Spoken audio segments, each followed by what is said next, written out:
एक दिन घुम्दै घाम्दै पुगे म मेघालयको सिजु केभमा।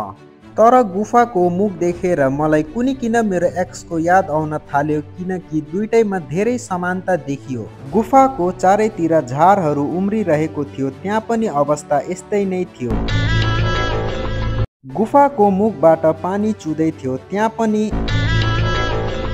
गुफाभित्र अँध्यारोले गर्दा टर्च बालेर हेर्नु पर्दै थियो, त्यहाँ पनि। गुफाभित्रबाट चिप्लो थियो, त्यो पनि।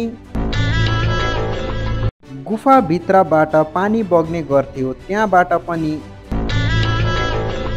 अब अन्तिम कुरा, मलाई लाग्थ्यो कि गुफामा प्रवेश गर्ने म एक्लै थिएँ, तर यो कथा काल्पनिक हो। कुनै व्यक्ति वा घटनासँग मेल संजोग मात्र हुन सक्छ। वास्तवमा म यति ज्यादा भर्जिन छु कि मेरो घरमा खाना पनि भर्जिन ओइलमा मात्र पाक्छ।